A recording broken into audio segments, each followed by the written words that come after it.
James Edsberg is a director of Lighthouse. That's a research company. He's with us this morning to talk about Sainsbury. Morning. Very nice to see you. A number of things that the guys have raised. Let's talk through this. Is Sainsbury delivering enough positive news to overcome the fact this bid has been withdrawn? I think Justin King must be pretty relieved this morning. The results are in the top end of the range that analysts predicted, and he's got to get Sainsbury's, its staff, back to business as usual. We've got to remember that Sainsbury's has been the subject of takeover speculation since back in the spring when CNBC and a consortium of private equity bidders put together an offer that fell through. Delta 2 came through, backed by the Qatari Investment Authority. So this has been a really disruptive year for Sainsbury's management. They must be very keen to get back to business as usual.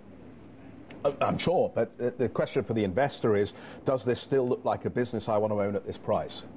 Well, I think the interesting news that we just heard about, the announcement of this JV with Land Securities, the Harvest Partnership they've called. I mean, I look at the details of this, which have just come in. 113 million they're contributing to this joint venture out of a property portfolio that is valued between 8.6, 10 billion, depending on who you talk to. It's a drop in the ocean. I think we're going to see that if this is really going to be the answer to the debate that has reopened about whether Sainsbury's and other supermarkets should be an operating company that sells food and non-food items and a separate property portfolio management company, then this is it's an initial story the market's looking for, is it? They need stronger answers. I guess very simply, were the family right to block the bid?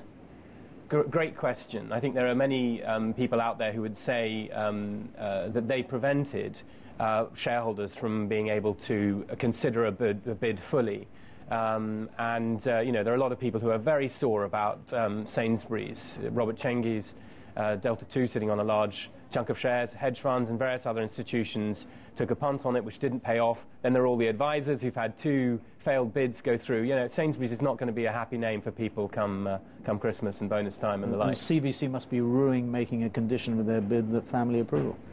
Absolutely, and I think the other interesting thing is that the competitors for Sainsbury's, Tesco, Asda had pretty decent results recently, are also probably disappointed that this hasn't gone through, because I think they were thinking that the equity and leverage structure would put pressure on Sainsbury's and would mean that in this cutthroat business, supermarkets absolutely cutthroat, that they wouldn't have been able to compete on price in the same way that the others would be. So I think everybody disappointed all round, really. Louisa.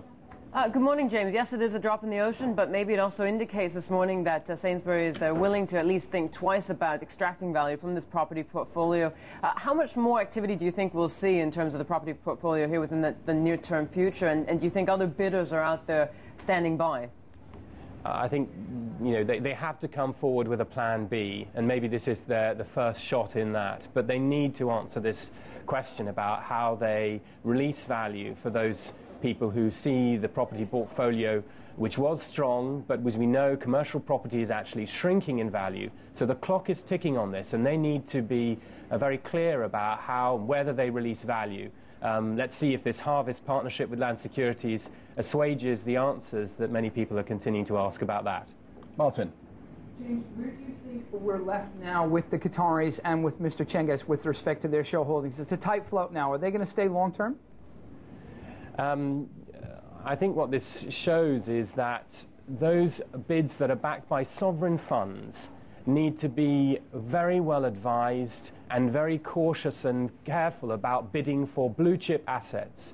A lot of these sovereign funds want to diversify out of oil and other assets in which they are rich, and there are ways to do it, and there are ways where you are going to run into trouble. So I think that it's fair to say that Delta 2 and the Qatari Investment Authority probably bit off more than they can chew on this. It was always going to be a very complex deal. A family that wanted to consider the long-term interests of the business, pension fund trustees who need to be assuaged, and as I said a moment ago, this is one of the most competitive sectors in Europe and in the world. So it was always going to be a very tough one to pull off.